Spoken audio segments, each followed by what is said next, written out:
Hi, I'm Jim Stroud, and this is my podcast.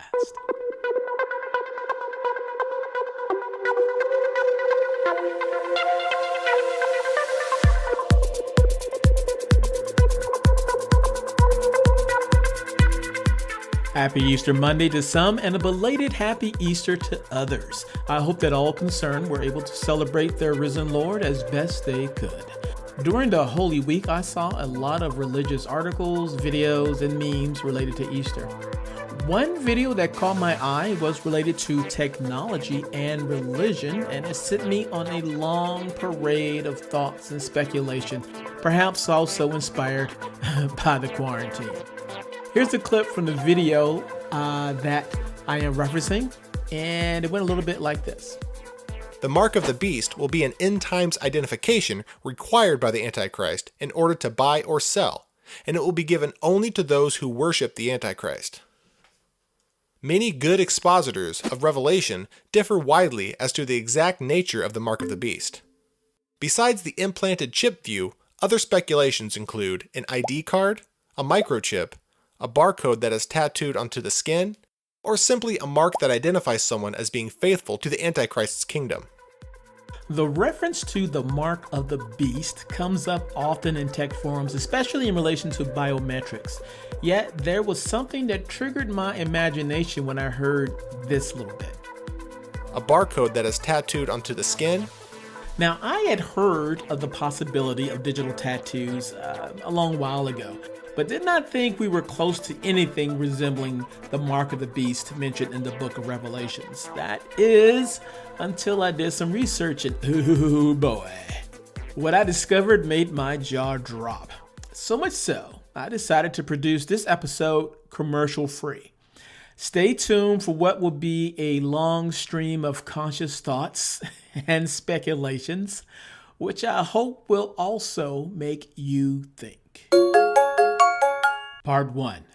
Digital tattoos are the future of healthcare. When I was researching digital tattoos, one of the first few articles I found was from this website, medicalfuturist.com. Their article, Digital Tattoos Make Healthcare More Invisible, really opened my eyes to the possibility of the good that could happen from digital tattoos. After all, at their core, digital tattoos are tools manipulated for good or evil, depending on the intent behind them. Check out this quote.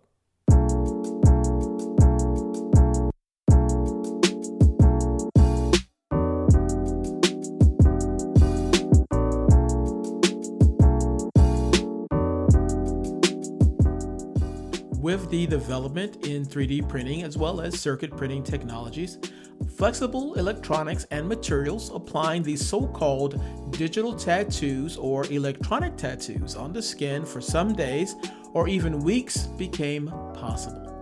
Some researchers use gold nanorods, others graphene or various polymers with rubber backing to apply the tattoo on the skin without causing irritation. Certain experts believe that these skin patches or tattoos are only the beginning, and in the future, other skin techniques such as henna, tanning, and makeup will also be tested. These flexible, waterproof materials, impervious to stretching and twisting, coupled with tiny electrodes, are able to record and transmit information about the wearer to smartphones or other connected devices. That's why fantasies about digital tattoos unlocking tablets, opening doors, or supporting border crossing took off. In 2014, Motorola Corporation launched the digital tattoo for identification of its Moto X handset. The digital tattoo sticker unlocks the smartphone without the need for any passwords or patterns. As the tiny patches can measure electrophysiological parameters, they could allow healthcare experts to monitor and diagnose critical health conditions such as heart arrhythmia, heart activities of premature babies, sleep disorders, and brain activities non-invasively. Moreover, by tracking vital signs 24 hours a day without the need for a charger, it is especially suited for following patients with high risk of stroke, for example. The digital tattoo could send alerts to medical systems. It might call the ambulance and transmit pertinent data as well. In the future, tiny multifaceted patches might as well track muscle movements around speech when applied to the throat, potentially turning the tattoos into half of a wireless hands-free kit. Since you don't actually have to speak out loud, it could pick up sub-vocal commands too. Alternatively, the figurative or non-figurative, well-designed electronic tattoos can even track brain signals with enough accuracy to control a computer. However, that's still the distant future.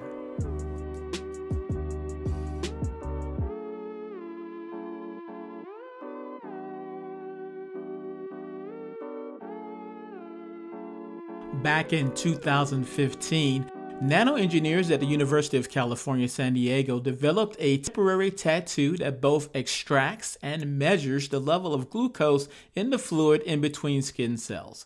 Here's a news report giving further insight into that. Hey guys, you know what? Some remarkable work from nano-engineers out of San Diego. They've essentially developed a smart tattoo that can measure glucose levels. The temporary tattoo is a needle-free way to determine the amount of glucose in the fluid between skin cells.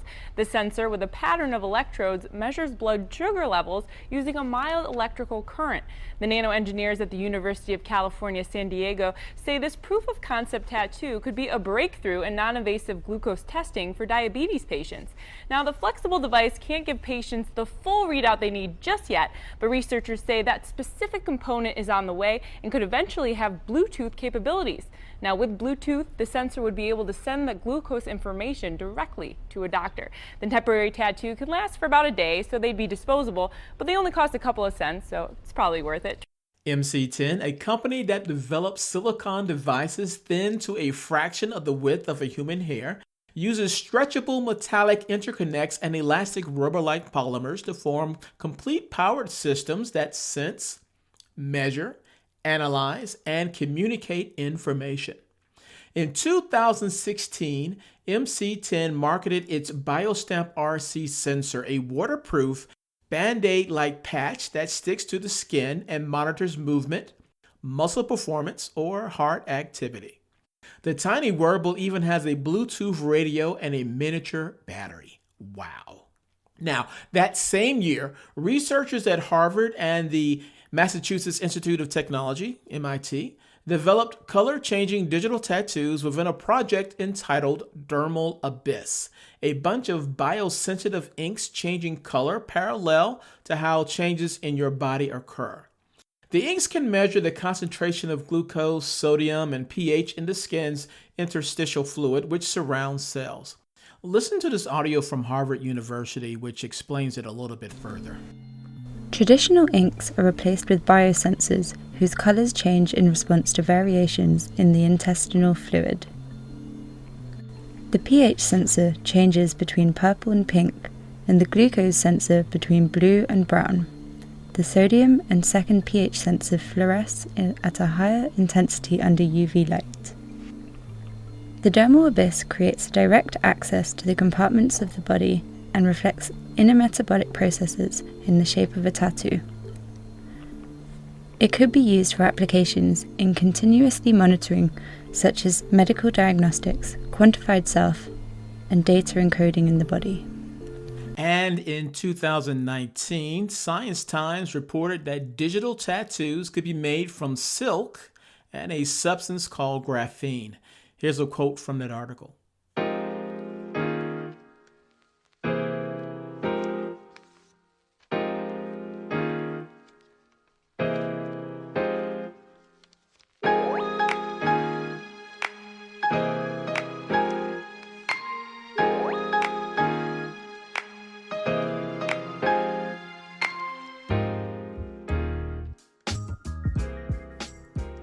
During the placement of electronic tattoos or e-tattoos, they are exposed constantly to different types of mechanical inputs such as bending, cutting, pressing, and twisting. This may lead to malfunction as it could cause mechanical damage to your electronic tattoo. We developed our self-healing, biocompatible, and multifunctional e-tattoo by incorporating graphene with silk, said Yingying Zhang, associate professor in the Department of Chemistry and the Center for Nano and Micromechanics at Tsinghua University. We show that custom designed and highly flexible e-tattoos can be facilely prepared through screen printing or direct writing of a graphene/silk suspension. The graphene flakes found on the tattoo are distributed in the matrix form, a path that is electrically conducive, and it is responsive to all sorts of environmental changes like temperature, variations, humidity, and strain. This endows the tattoo with increased sensitivity to multi-stimuli. What is great about this invention is that the tattoo can be healed immediately. In fact, it has an efficiency rate of 100% even after fracturing for 0.3 seconds. The tattoo can be healed immediately by wetting it with a drop of water because the hydrogen on water and the coordination of the tattoo can help reform it and bond the fracture of the interface. Based on the superior capabilities of our e-tattoos, we believe that such skin-like devices hold great promise for manufacturing cost-effective artificial skins and wearable electronics, notes Zhang.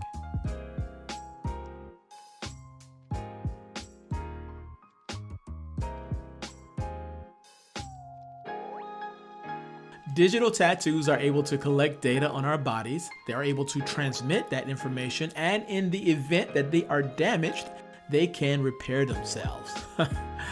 Wow. Now, this is all very interesting, especially if you operate in the financial sector where biometrics of all sorts have been implemented to secure financial transactions. Up next, part 2. Biometrics are the now and future of e-commerce.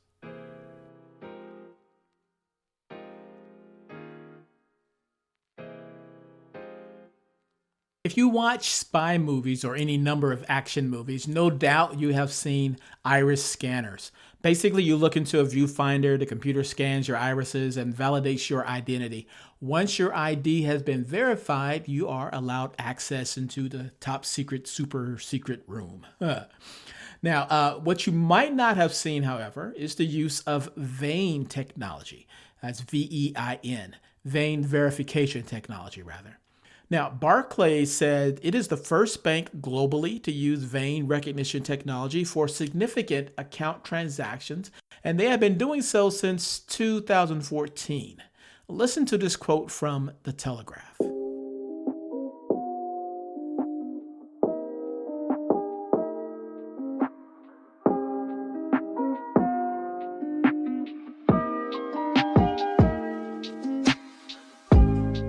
Barclays is launching a vein scanner for customers as it steps up use of biometric recognition technology to combat banking fraud. The bank has teamed up with Japanese technology firm Hitachi to develop a biometric reader that scans a customer's finger to access accounts instead of using a password or PIN. The biometric reader, which plugs into a customer's computer at home, uses infrared lights to scan blood flow in a person's finger. The user must then scan the same finger a second time to confirm a transaction. Each vein profile will be stored on a SIM card inside the device. Vein recognition technology is used by some banks in Japan and elsewhere at ATM machines, but Barclays said it is the first bank globally to use it for significant account transactions. Barclays said it is the startup of a ramp-up in its first use of biometrics to provide safer verification systems that cut fraud risk from customers sharing or choosing obvious passwords or forgetting PINs.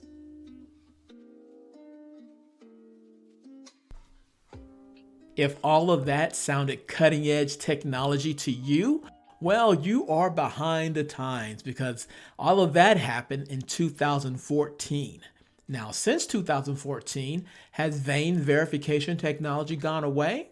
Well, if this was the pre-coronavirus era, I would have to say hardly, because in 2019, there was this company called Pan Pacific International.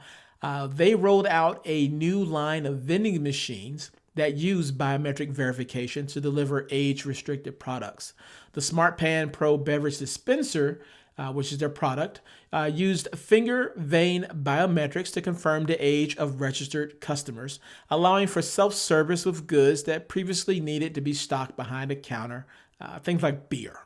But in the post-corona world, the company Find Biometrics said that there are a growing number of examples of organizations moving away from contact-based biometric during the COVID-19 pandemic.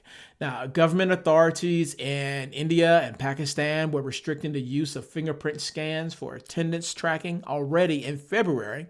And in early March, the NYPD halted the use of fingerprint scanning for police assessing its headquarters.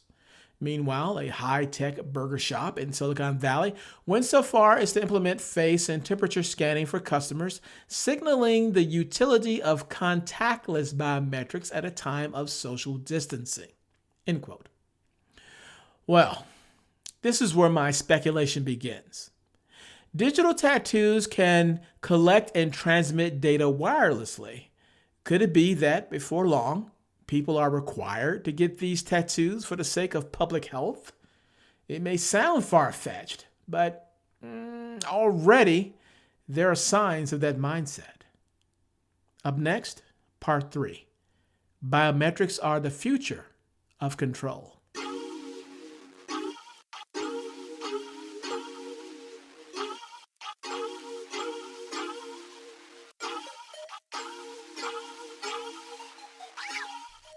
I would encourage everyone listening to me now to read a Bloomberg opinion piece called "When Tracking the Virus Means Tracking Your Citizens," because it brings up a lot of points that are often overlooked in today's mainstream media during these interesting times. Here's a quote from that opinion piece.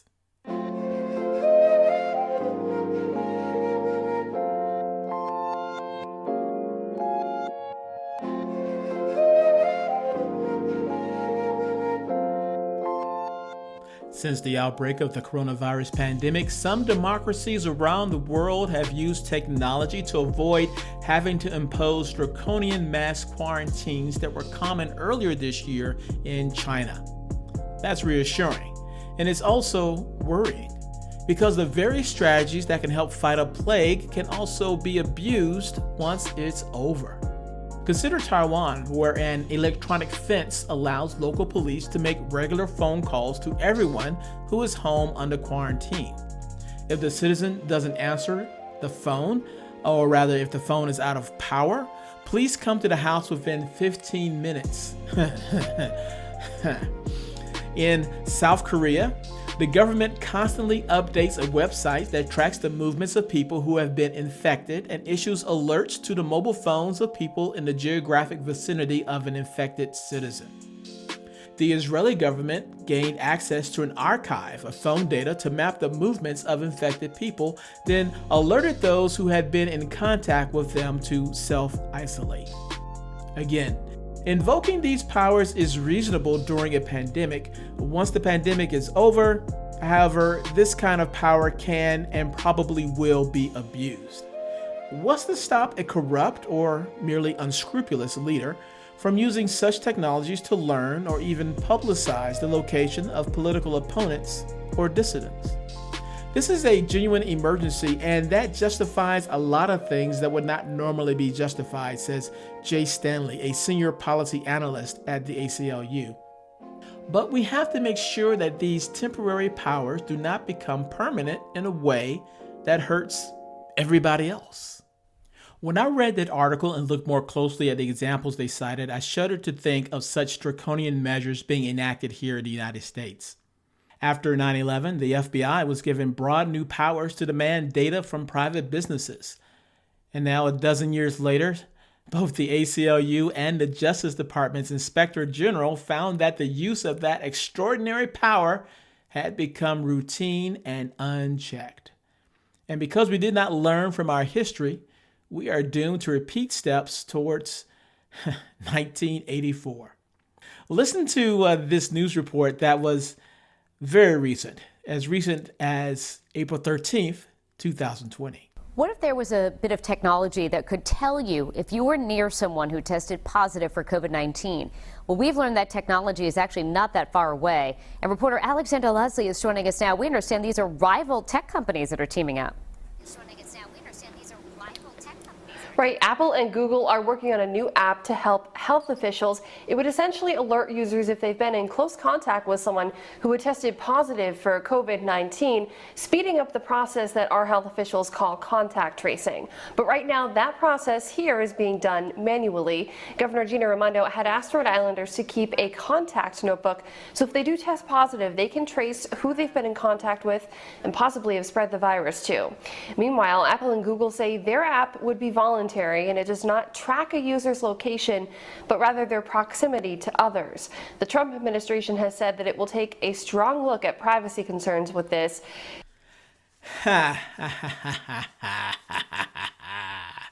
So many things ran through my mind when that bit of news caught my attention.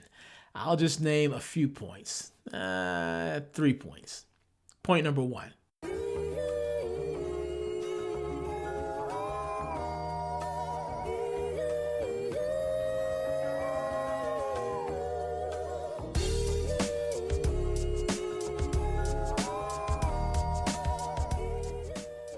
In a joint statement between Apple and Google, they say privacy, transparency, and consent are of utmost importance in this effort.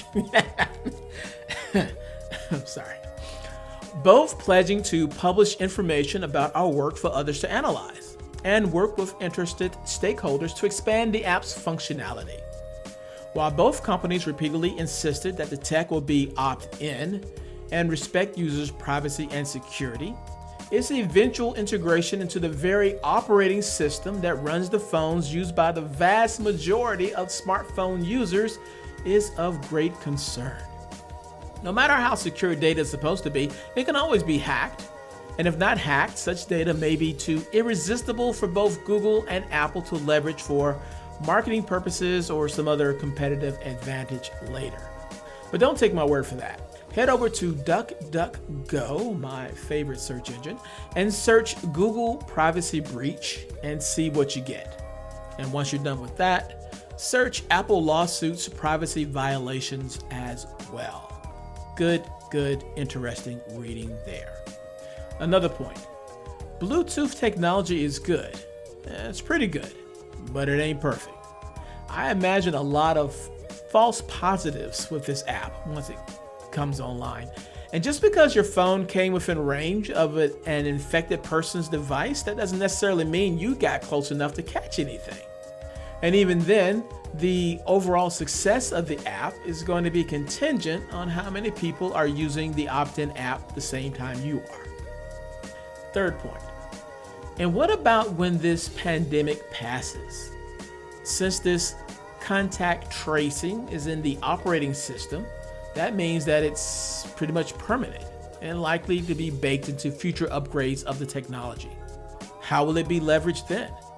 When we get upgrades on our phones, we check a box consenting to the use of the new software. Do you ever read that? I'll admit that I don't, and I would guess that you don't either. I think I will going forward though. Tech companies have already been able to track you in order to sell you things. Now they will be able to track you in real time and who you hang out with and who they hang out with, and so on and so on. What would happen if you had an opinion that was politically incorrect? Or if due to some past behavior you were not permitted to travel? This may sound crazy, but a system like that is already in place in China and it's called the social credit score. I did a video about it last year. Please check it out. I'll provide a link to it in the description.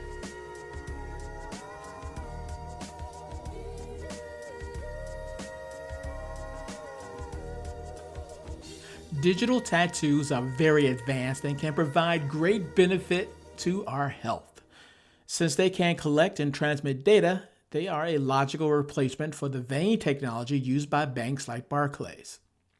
Digital tattoos can be connected to apps on our phone, which can offer up even more options related to public health surveillance.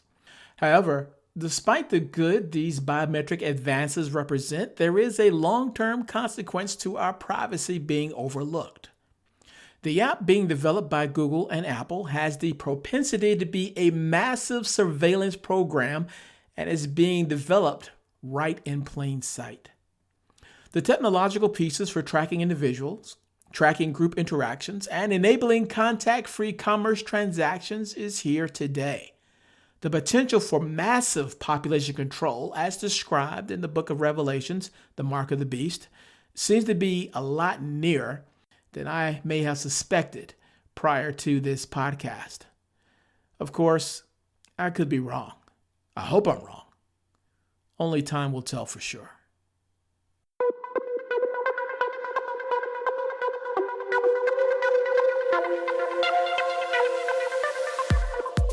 If you love what you heard, hate what you heard, or don't know what you just heard, I want to know about it. You can leave a comment concerning this podcast on my website at www.jimstroud.com. In addition to finding source material and related information for this podcast episode, you'll find other goodies that I hope will make you smile. And if you have not already, please subscribe to my website. Your continued support keeps this podcast train chugging down the track.